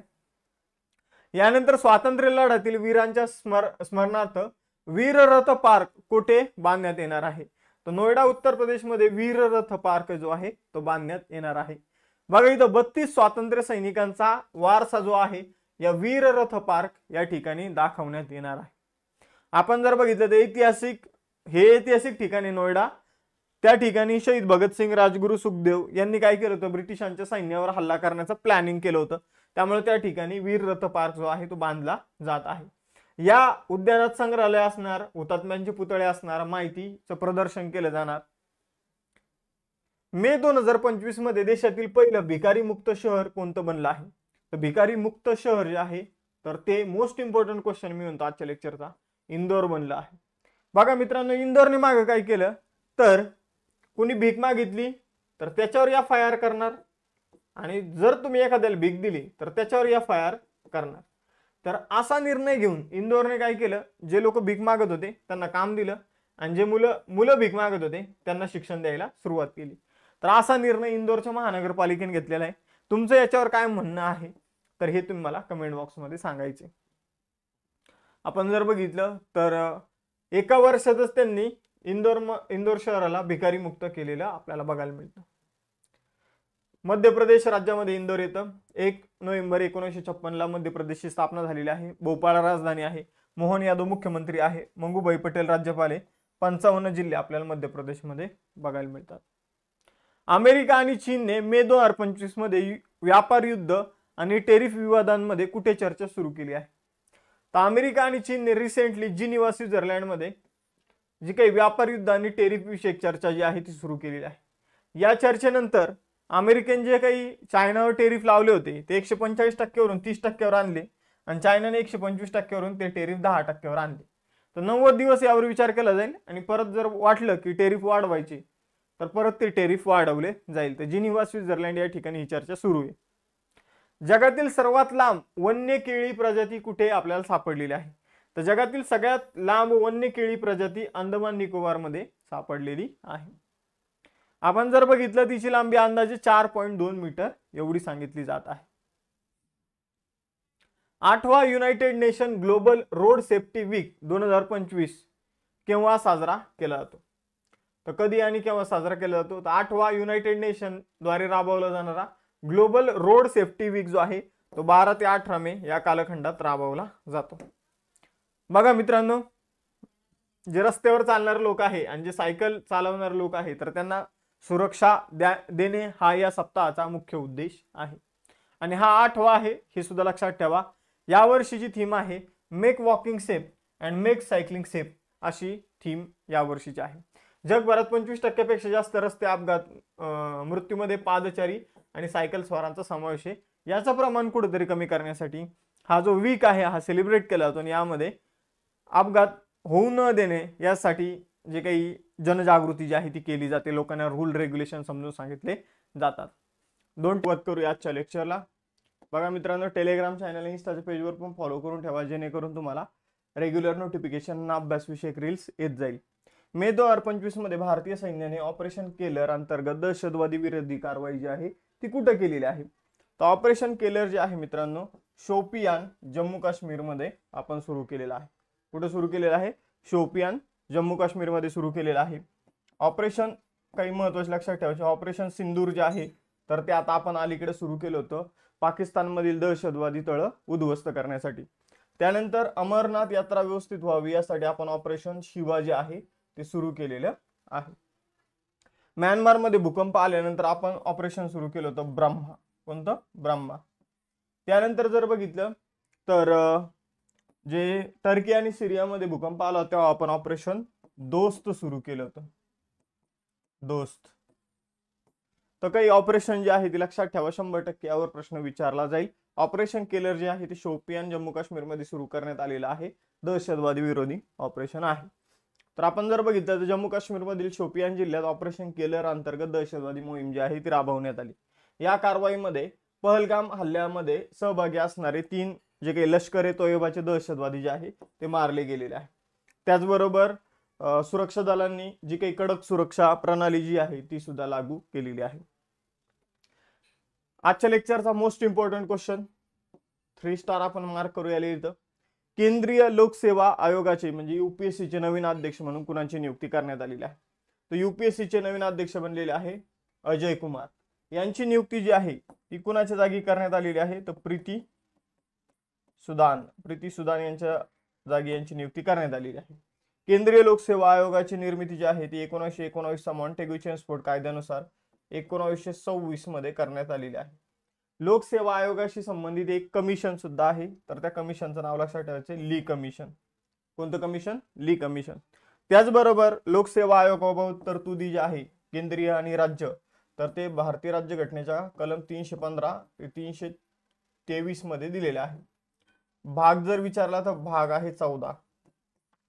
भाग 14 मध्ये या तरतुदी दिलेल्या आहे. केंद्रीय लोकसेवा आयोगाचे जे अध्यक्ष आणि सदस्य असतात त्यांचं निवृत्तीचं वय असतं 6 वर्ष किंवा वयाची 65 वर्ष पूर्ण होईपर्यंत जे अगोदर होईल ते. तर एवढ्या तरतुदी आपण इथं लक्षात ठेवायच्या आहे. यानंतर पुढे जाऊया. मी तुम्हाला सांगितलं की डॉक्टर अजय कुमार हे UPSC चे नवीन अध्यक्ष बनले. प्रीती सुदान यांची जाग घेतलेली आहे. पण डॉक्टर अजय कुमार जे आहे मित्रांनो ते भारताचे माजी संरक्षण सचिव म्हणून सुद्धा त्यांनी काम केलेलं आहे. ही एक्स्ट्राची बाब लक्षात ठेवायची आहे. बाकी मग UPSC बाबत तर मी तुम्हाला या सगळ्या गोष्टी सांगितल्या. मुख्यालय नवी दिल्लीमध्ये आहे. पहिले अध्यक्ष होते सर रॉस बेकर. बघा, संघ लोकसेवा आयोगाच्या अध्यक्ष आणि सदस्याची नियुक्ती भारताच्या राष्ट्रपती मार्फत केली जाते. त्यांना काढलं सुद्धा भारताच्या राष्ट्रपती मार्फतच काढलं जातं. आणि संघ लोकसेवा आयोग आपला दरवर्षी अहवाल राष्ट्रपतींना सादर करतात आणि राष्ट्रपती तो अहवाल जो आहे तो संसदेसमोर ठेवण्याची व्यवस्था करत असतात. यानंतर महत्त्वाच्या नियुक्ती सुद्धा आपण बघून घेऊया. जसं की RBI मध्ये नवीन डेप्युटी गव्हर्नर म्हणून पूनम गुप्ता यांची नियुक्ती करण्यात आली. नॅशनल पेमेंट कॉर्पोरेशन ऑफ इंडियाच्या कार्यकारी संचालक बनल्या सोहनी राजोला. पंतप्रधान नरेंद्र मोदी यांच्या नवीन खासगी सचिव बनल्या निधी तिवारी. इंडियन बँक्स असोसिएशनचे अध्यक्ष बनले छल्ला श्रीनिवासलू शेट्टी. पहिल्या महिला कायदा सचिव बनल्या अंजू राठी राणा. कार्यकारी संचालक रिझर्व्ह बँक मध्ये अजित रत्नाकर जोशी बनले. संरक्षण खात्याचे प्रमुख नियंत्रक बनले डॉक्टर मयंक शर्मा. सेबीचे नवीन अध्यक्ष securities and exchange board of इंडियाचे नवीन अध्यक्ष बनले तुहिनकांत पांडे. रतन टाटा एंडोनमेंट फाउंडेशनचे नवीन अध्यक्ष बनले एन चंद्रशेखरन. सशस्त्र सीमा बलाचे नवीन महासंचालक बनले अमृत मोहन प्रसाद. आणि हिंदुस्तान एअरोनॉटिक्स लिमिटेडचे नवीन सीएमडी बनले डी.के. सुनील. तिसरा question, Tapi basin mega recharge प्रकल्प संयुक्तपणे राबवण्यासाठी मे 2025 मध्ये कोणत्या 2 राज्य सरकारने सामंजस्य करार जो आहे तो केलेला आहे? Memorandum of understanding. तर बघा मित्रांनो, तापी नदी जर बघितलं तर 3 राज्यामध्ये वाहते, मध्य प्रदेश, महाराष्ट्र आणि गुजरात. मग आता तापी नदी या 3 राज्यामध्ये वाहते हे आपल्याला माहिती आहे. मग आता या 3 राज्यापैकी 2 राज्यांनी हा प्रकल्प केलेला आहे. मग आपण जर बघितलं तर राजस्थान येणार का इथं? नाही येणार. ओडिशा येणार का? नाही येणार. बिहार येणार का? नाही येणार. म्हणजे मध्य प्रदेश आणि महाराष्ट्र हे डायरेक्ट आपलं उत्तर येऊन जातं. तर बघा, तापी बेसिन मेगा रिचार्ज प्रकल्पासाठी मध्य प्रदेश आणि महाराष्ट्र यांच्यामध्ये 10 मे रोजी एक करार जो आहे तो भोपाळ या ठिकाणी झालेला आहे. या प्रकल्पाचं उद्दिष्ट दोन्ही राज्यांमध्ये भूजल पातळी वाढवणं, सिंचन क्षमता वाढवणं आणि पिण्याचा पुरवठा मजबूत करणं हा आहे. ऐतिहासिक करारावर मध्य प्रदेशचे मुख्यमंत्री मोहन यादव आणि महाराष्ट्राचे मुख्यमंत्री देवेंद्र फडणवीस यांनी स्वाक्षरी केलेली आहे. चौथा क्वेश्चन, 2024 मध्ये महाराष्ट्रातील कडबनवाडी गवताळ प्रदेशात इंडियन ग्रे उल्फ किती शिल्लक राहिलेले आहे? इंडियन ग्रे उल्फ म्हणजे लांडगे. आपण जर बघितलं तर महाराष्ट्रामध्ये सध्या इंडियन ग्रे उल्फ 2024 मध्ये फक्त 6 शिल्लक राहिलेले आहे कडबनवाडी गवताळ प्रदेशामध्ये. आता फक्त 6 काय म्हणायचंय सर तुम्हाला? तर 2016 मध्ये हे जे लांडगे होते हे 70 होते. आता ते 2024 मध्ये फक्त 70 वरून 6 वर त्यांची संख्या आलेली आहे. तर हे आपल्याला समजतं यावरून. पुणे जिल्ह्यातील इंदापूर तालुक्यामध्ये कडबनवाडी गवताळ प्रदेश आहे. तिथे इंडियन ग्रे उल्फची संख्या जी आहे ती झपाट्याने कमी झालेली आपल्याला बघायला मिळते. आता ही संख्या कमी होण्याचं नेमकं कारण काय? तर भटके कुत्रे यांचे हल्ले, ठीक आहे. त्यानंतर केनाइन डिस्टेंपर व्हायरस एक पसरलेला आहे. त्यानंतर मानवाचा जो काही आपण म्हणूया की हस्तक्षेप जो आहे तो वाढलेला आहे, शिकार झालेली आहे. तर यामुळं आपण जर बघितलं या लांडग्यांची संख्या कमी झालेली आहे. यांचं सायंटिफिक नाव आहे कॅनियस ल्युपस पॅलिप्स. वेसक पोया 2025 हा बौद्ध उत्सव कुठे आयोजित केला जातो? तर वेसक पोया 2025 हा उत्सव अलीकडे जर बघितला तर नुवार एलिया श्रीलंकामध्ये आयोजित करण्यात आला. तर श्रीलंकामध्ये आपण जर बघितलं, श्रीलंका हा एक बौद्ध धर्मीय देश आहे. मग श्रीलंकामधील प्रसिद्ध हा उत्सव आहे नुवारा एलिया. या ठिकाणी आपण जर बघितलं तर वेसाक पोया नावाचा बौद्ध उत्सव जो आहे तो सेलिब्रेट केला जातो. आता हा जो उत्सव आहे तर गौतम बुद्धांच्या जन्म, ज्ञानप्राप्ती आणि महापरिनिर्वाणाच्या स्मरणार्थ सेलिब्रेट केला जातो. मे 2025 मध्ये ऑस्ट्रेलियाच्या पहिल्या महिला विरोधी पक्षनेता कोण बनल्या? तर ऑस्ट्रेलियामध्ये पहिल्या महिला विरोधी पक्षनेता बनल्या सुझान ले. त्यांनी जर बघितलं तर अँगस टेलरचा पराभव केला. तर सुझान ले जर आपण बघितलं लिबरल पार्टीचे नेते आहे आणि त्या जर आपण बघितल्या तर ऑस्ट्रेलियामध्ये पहिल्या महिला विरोधी पक्ष नेत्या बनलेल्या आहे. अँगस टेलरचा त्यांनी 29-25 अशा प्रकारे पराभव केलेला आहे. मेंदूच्या जटिल मज्जासंस्थेचे उच्च अचूकतेने मॅपिंग करणारी लिकॉन ही नवीन तंत्रज्ञान कुणी विकसित केलेलं आहे? तर बघा, मेंदूचा जे काही आपला मेंदू आहे तर त्याचं मॅपिंग, त्याचं समजून घेण्यासाठी कुठं कोणती नस आहे, कुठं कशा प्रकारचं स्ट्रक्चर आहे, तर त्यासाठी लिकॉन नावाची जी काही तंत्रज्ञान प्रणाली जी आहे ती गुगल रिसर्च आणि ऑस्ट्रेलियामधील विज्ञान तंत्रज्ञान संस्था तर यांनी मिळून बनवलेली आहे. 1 आणि 2 इथे आपलं उत्तर असेल. लिकॉनचा फुल फॉर्म काय आहे? Light microscopy based connectomics. तर असा याचा फुल फॉर्म आहे. आपण जर बघितलं तर कोणी विकसित केली हे मी तुम्हाला सांगितलं. लिकॉन काय करतं तर जे काही न्यूरोसायन्स मधील म्हणजे मेंदूच्या अभ्यासाला आपण जर बघितलं तर मेंदूशी संबंधित न्यूरो हा शब्द वापरला होता. मग न्यूरोसायन्स जे आहे मेंदूच्या अभ्यासाला म्हटलं जातं. तर न्यूरोसायन्स मधील कनेक्टिव्हिटी समजून घेण्यासाठी हे तर मदत करणार आहे. त्याचबरोबर मेंदूची रचना जी आहे तर ती समजून घेण्यामध्ये सुद्धा या लिकॉन टेक्नॉलॉजीचा वापर जो आहे तो केला जाणार आहे. मे 2025 मध्ये कोणत्या AI स्टार्टअपने 11 भारतीय भाषांमध्ये बुलबुल V2 हे नवीनतम text to speech model launch केला आहे? तर बघा, आजकाल समजून घ्या की टेक्स्ट टू स्पीच मॉडेल काय आहे तर एखादं पुस्तक असेल आणि समजून येते PDF आपण त्याची अपलोड केली की त्याचा ऑडिओ तयार होऊन आपल्याला मिळेल. ठीक आहे. याचा उपयोग जो आहे तर तो कुणाला होऊ शकतो तर जे दृष्टीहीन व्यक्ती आहे त्याला याचा उपयोग होऊ शकतो, ज्याला वाचणं आवडत नाही पण ज्याला ऐकायला आवडतं तर त्याला याचा उपयोग होऊ शकतो. तर बुलबुल V2 नावाचं जे काही AI आहे ते सर्वम AI ने बनवलेलं आहे आणि या 11 भाषेमध्ये टेक्स्ट टू स्पीच करणारं मॉडेल आहे. तर आपण जर बघितलं बुलबुल V2 जे आहे ते अलीकडे लॉन्च करण्यात आलेलं आहे. 11 भारतीय भाषांमध्ये जे काही लिखाण असेल त्याला ते कन्वर्ट करेल ऑडिओमध्ये. तर आपण जर बघितलं तर पूर्वी एक बुलबुल V1 नावाचं मॉडेल होतं, त्याच्यापेक्षा याचा वेग जो आहे तो जास्त आहे. जे काही शब्दांची स्पष्टता आहे, उच्चार जो आहे तो स्पष्टपणे करण्यात आलेला आहे, स्वर रचना व्यवस्थित करण्यात आलेली आहे. PMO prime minister office through the इयर्सचे लेखक कोण आहे? लेखक कोण आहे? तर PMO prime minister office through the years या पुस्तकाचे लेखक आहे हिमांशू रॉय. तर हिमांशू रॉय यांनी हे पुस्तक लिहिलेलं आहे. रूपा पब्लिकेशन मार्फत प्रकाशित झालं होतं 15 एप्रिल 2025 ला. भारतीय पंतप्रधान कार्यालयाच्या इतिहासाचे, रचनेचे आणि कामकाजाचे तपशीलवार विश्लेषण जे आहे तर PMO ऑफिसचे या पुस्तकामध्ये करण्यात आलेले. स्वातंत्र्यापासून आजपर्यंत विविध पंतप्रधानांच्या कार्यकाळात पंतप्रधान कार्यालयाची भूमिका आणि जी काही उत्क्रांती झालेली आहे तर त्यावर हे पुस्तक प्रकाश टाकतं. कोणत्या राज्याच्या सरकारने ग्रामपंचायत क्षेत्रातील संरक्षण कर्मचाऱ्यांच्या घरासाठी मालमत्ता करात पूर्ण सूट जाहीर केली आहे? तर आंध्र प्रदेशने अलीकडे काय केलं तर आंध्र प्रदेशचे जे उपमुख्यमंत्री आहे पवन कल्याण यांनी असं जाहीर केलं की आंध्र प्रदेशमध्ये समजून घ्या जे कोणी ज्या घरातील व्यक्ती सैन्यामध्ये असेल तर त्या घराकडून आम्ही टॅक्स जो आहे तो घेणार नाही. पण ही जी काही तरतूद आहे ही फक्त एका घरासाठीच लागू असेल. म्हणजे समजून घ्या की एखादा जवान आहे आणि त्याची समजून घ्या त्यांचं एक घर आहे, त्यांच्या काकांचं एक घर आहे किंवा त्यांचेच 2 घर आहे तर त्याला लागून असेल. हे फक्त एका घरासाठी मालमत्ता करात सूट तुम्हाला बघायला मिळेल. तर आंध्र प्रदेशचे उपमुख्यमंत्री पवन कल्याण यांनी ग्रामपंचायत क्षेत्रात असणारे संरक्षण कर्मचाऱ्याचे जे घर आहे तर त्यांना सूट जी आहे ती जाहीर केलेली आहे. ही सूट जी आहे तर आपण जर बघितलं जे संरक्षण कर्मचारी त्यांचे पती पत्नी तर यांचे जे घर असतील त्यांना लागू असेल.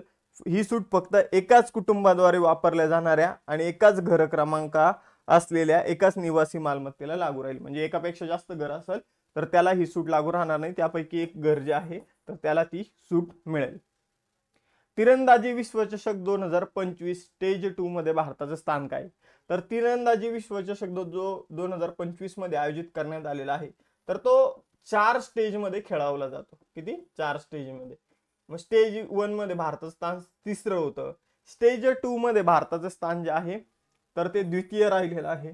ठीक आहे, दुसरे राहिलेले आहे, सेकंड राहिलेले आहे. आपण जर बघितलं पहिल्या क्रमांकावर दक्षिण कोरिया 7 पदकं त्यांनी जिंकली, ज्यामध्ये 5 सुवर्ण पदकं आहे. भारत दुसऱ्या क्रमांकावर 7 पदकं 2 सुवर्ण पदकं आहे आणि चीन तिसऱ्या क्रमांकावर 6 पदकं आहे, ज्यामध्ये 1 सुवर्ण पदक आपल्याला बघायला मिळतं. आपण जर बघितलं मित्रांनो तर शांघाय चीन या ठिकाणी हा विश्वचषक आयोजित करण्यात येत आहे. आपण जर बघितलं ही स्पर्धा जागतिक तिरंदाजी महासंघाद्वारे आयोजित केली जाते. वर्षभरात 4 टप्प्यात ही स्पर्धा होत असते. 12वा क्वेश्चन, शाळा सोडलेल्या मुलांना शिक्षण व्यवस्थेशी पुन्हा जोडण्यासाठी नया दिशा उपक्रम कोणी सोडला? तर ज्या मुलांनी शाळा सोडलेल्या आहे परत त्यांना शाळेत आणण्यासाठी दिल्ली पोलिसांनी काय केलेलं आहे, नई दिशा उपक्रम जो आहे तर तो सुरू केलेला आहे. तर कशासाठी सुरू केला तर हे तुम्हाला आता समजलं असेल. बघा मित्रांनो, आपण जर बघितलं तर मुलांनी शाळा सोडली तर ते दुसऱ्या वेगळ्या मार्गाला लागू शकतात, वाईट मार्गाला लागू शकतात. त्यामुळे दिल्ली पोलिसांनी हा उपक्रम जो आहे तो सुरू केलेला. सुरुवात करूया 17 मे रोजीच्या करंट अफेअर्सच्या लेक्चरला. बघा पहिला क्वेश्चन आहे, मे 2025 मध्ये मेरी लोबिन आहे किंवा लेबोन आहे. तर मेरी लोबिन क्रिकेट क्लब म्हणजे MCC चे नवीन अध्यक्ष म्हणून कुणाची नियुक्ती करण्यात आलेली आहे? तर मेरी लोबिन क्रिकेट क्लबचे नवीन अध्यक्ष बनलेले आहे एडवर्ड स्मिथ. एडवर्ड स्मिथ हे इंग्लंडचे माजी क्रिकेटर आहे. आपण जर बघितलं तर मेरी लोबिन क्रिकेट क्लब म्हणजे MCC जी आहे तर याची स्थापना 1787 ची आहे. जगातील सगळ्यात जुन्या क्रिकेट क्लब पैकी हा MCC क्लब एक आहे. आपण जर बघितलं तर 1 ऑक्टोबर 2025 पासून एका वर्षासाठी जर आपण बघितलं तर एडवर्ड स्मिथ जे आहे तर या MCC चे अध्यक्ष बनणार आहे. म्हणजे 1 ऑक्टोबर पासून ही यांची नियुक्ती होणार आहे. आता फक्त एक अनाउन्समेंट जी आहे ती जाहीर करण्यात आलेली आहे. MCC ची स्थापना 1787 मध्ये करण्यात आली होती. मेरी लोबेन क्रिकेट क्लब जो आहे तो लंडन मध्ये आपल्याला बघायला मिळतो. तर लंडन मध्ये मेरीलोबेन नावाचं एक शहर आहे, त्या ठिकाणीच हा क्लब आहे. मग आपण जर बघितलं तर किती जुना आहे तुम्ही विचार करू शकता. 1787 चा हा क्लब आपल्याला बघायला मिळतो. ठीक आहे, यानंतर जाऊया पुढं. दुसरा क्वेश्चन, आंतरराष्ट्रीय कुटुंब दिन 2025 कधी सेलिब्रेट केला गेला? तर हा 15 मे रोजी सेलिब्रेट करण्यात आला. आपण जर बघितलं तर कुटुंबाची जी की भूमिका आहे तिचा सन्मान करण्यासाठी हा दिवस सेलिब्रेट केला जातो. 15 मे 1994 ला प्रथमच हा दिवस सेलिब्रेट करण्यात आला होता. आंतरराष्ट्रीय कुटुंब दिवसाची थीम आहे family oriented policies for sustainable development towards the second world summit for social development. तर अशी एकदम मोठी आपल्याला थीम बघायला मिळते, ज्यामध्ये सस्टेनेबल आणि सोशल डेव्हलपमेंट या शब्दांचा उल्लेख सुद्धा बघायला मिळतो. यानंतर तिसरा क्वेश्चन आहे, केंद्रीय मंत्रिमंडळाने HCL आणि फॉक्सकॉन यांच्या संयुक्त उपक्रमाद्वारे 3706 कोटी रुपये खर्चाचा सेमीकंडक्टर प्लांट उभारण्यास कुठे मान्यता दिली आहे? तर बघा मित्रांनो, एकदम महत्त्वाचे अपडेट आहे. जेवर उत्तर प्रदेश या ठिकाणी सेमीकंडक्टरचा प्लांट बनवला जातोय. 3706 कोटी रुपये खर्च केले जात आहे आणि हा प्लांट 2027 पर्यंत कंप्लीट होण्याची शक्यता आहे. त्यानंतर ऍपलचं जे काही मोठ्या प्रमाणावर प्रोडक्शन आहे ते आपल्या भारतामध्ये होणार आहे, ऍपल आयफोनचं. तर अत्यंत महत्त्वाची न्यूज आहे. आपण जर बघितलं केंद्रीय मंत्रिमंडळाने 14 मे 2025 रोजी उत्तर प्रदेशमध्ये HCL आणि फॉक्सकॉन यांचा संयुक्त उपक्रम जो आहे तर त्याला मान्यता दिली आहे. आपण जर बघितलं हा उपक्रम इंडिया सेमीकंडक्टर मिशन अंतर्गत मंजूर झालेला आहे. हा प्लांट कितवा प्लांट असणार आहे? ते इंडिया सेमीकंडक्टर मिशन अंतर्गत मंजूर झालेला 6वा प्लांट हा असणार आहे. सेमीकंडक्टर उत्पादनात भारताला स्वावलंबी बनवणं हे या प्लांटचं मुख्य उद्दिष्ट आहे. चौथा क्वेश्चन आहे, मे 2025 मध्ये कॅनडाच्या परराष्ट्र मंत्री म्हणून कुणाची नियुक्ती करण्यात आली? तर कॅनडाच्या परराष्ट्र मंत्री बनलेले आहे अनिता आनंद. तर बघा, एक भारतीय वंशाची महिला जी आहे, हिंदू महिला जी आहे, ते कॅनडाच्या परराष्ट्र मंत्री बनलेल्या आहे. कॅनडाचे जे पंतप्रधान आहे मार्क कार्नी यांनी अनिता आनंद यांची नियुक्ती जी आहे तर कॅनडाचे नवीन परराष्ट्र मंत्री म्हणून केलेले आहे. या पदावर नियुक्त होणाऱ्या त्या पहिल्या दक्षिण आशियाई महिला आहे आणि त्याचबरोबर पहिला हिंदू महिला आहे. कॅनडाची राजधानी आहे ओटावा, चलन आहे कॅनेडियन डॉलर, पंतप्रधान आहे मार्क कार्नी आणि उत्तर अमेरिका खंडामध्ये आपल्याला कॅनडा बघायला मिळतो. पाचवा क्वेश्चन, मे 2025 मध्ये भारतीय लष्कराने दहशतवाद विरोधी ऑपरेशन नादेर कुठे सुरू केलं आहे? तर आजकाल जम्मू काश्मीरमध्ये दररोज एक नवीन ऑपरेशन आपल्याला बघायला मिळते दहशतवादाच्या विरुद्ध. तर कुपवाडा या ठिकाणी जम्मू काश्मीरमध्ये ऑपरेशन नादेर जे आहे ते सुरू करण्यात आलेलं आहे. तर आपण जर बघितलं तर भारतीय सैन्याचं, भारतीय लष्कराचं ऑपरेशन आहे जम्मू काश्मीरच्या कुपवाडा जिल्ह्यातील. सीमेपलीकडून जी काही घुसखोरी होते, जे दहशतवादी भारतामध्ये येतात, तर ही घुसखोरी निष्क्रिय करण्यासाठी ऑपरेशन सुरू करण्यात आलेलं आहे. यामध्ये जी ऍडव्हान्स टेक्नॉलॉजी आहे आणि जे काही ड्रोन आहे तर त्याचा वापर केला जात आहे. आपण जर बघितलं नादेर या शब्दाचा अर्थ शूर, निर्भय असा होतो. पुढचा क्वेश्चन, मे 2025 मध्ये BRICS chambers of commerce and industries म्हणजे ब्रिक्स CCI चे अध्यक्ष म्हणून कुणाची नियुक्ती करण्यात आली आहे? तर बघा, ब्रिक्सची एक महत्वाची संस्था आहे. आपण जर बघितलं तर ब्रिक्सची अशी संस्था आहे की ब्रिक्स देशांमधील जे काही बिझनेसमॅन आहे तर त्यांची एक संघटना आपल्याला म्हणता येईल ही. तर आपण BRICS chambers of commerce and इंडस्ट्रीचे नवीन अध्यक्ष बनलेले हरिवंश चावला. तर ज्येष्ठ वकील Harivansh Chawla BRICS chambers of commerce and इंडस्ट्रीजचे नवीन अध्यक्ष बनलेले आहे. ब्रिक्स CCI चे अध्यक्ष बनलेले आहे, चेंबर्स ऑफ कॉमर्स अँड इंडस्ट्रीचे. आपण जर बघितलं तर ब्रिक्स CCI ही एक प्रमुख संघटना आहे जी ब्रिक्स म्हणजे ब्राझील, रशिया, भारत, चायना आणि दक्षिण आफ्रिका या देशामध्ये व्यापार, इनोव्हेशन, इन्व्हेस्टमेंट याला प्रोत्साहन देते. या संस्थेची स्थापना 2012 मध्ये करण्यात आली होती. नवी दिल्लीमध्ये हिचं मुख्यालय आहे. हरिवंश चावला हे हिचे अध्यक्ष आहे. मे 2025 मध्ये भारतीय सैन्यात मानद लेफ्टनंट कर्नल पदक मिळालेला पहिला ऑलिम्पिक सुवर्ण पदक विजेता कोण आहे? तर लेफ्टनंट कर्नल पदक विजेता जो काही खेळाडू ठरलेला आहे ज्याने ऑलिम्पिक मध्ये सुवर्ण पदक मिळवलेलं आहे, तुम्हाला माहितच असेल, नीरज चोप्राला अलीकडे एक आपण जर बघितलं तर प्रतिष्ठित असं पदक देण्यात आलेले आहे, लेफ्टनंट कर्नल पदक. तर लक्षात ठेवा, नीरज चोप्रा जो आहे तर त्याला हे पदक अलीकडे देण्यात आलेलं आहे. तर नीरज चोप्रा यांना भारतीय सैन्यात मानद लेफ्टनंट कर्नल पद जे आहे, सॉरी पदक म्हटलं मी, तर पद देण्यात आलेलं आहे. ठीक आहे, पद पद लक्षात ठेवा, पदक नाही, तर पद हे देण्यात आलेलं आहे. म्हणजे आता ते लेफ्टनंट कर्नल म्हणून ओळखले जाते. आपण जर बघितलं तर त्यांनी जे काही क्रीडा क्षेत्रामध्ये काम केलेलं आहे त्याबद्दल यांना हा सन्मान देण्यात आलेला आहे. टोकियो ऑलिम्पिक 2020 मध्ये 87 मीटरचा भाला फेकून त्यांनी सुवर्ण पदक जिंकलं.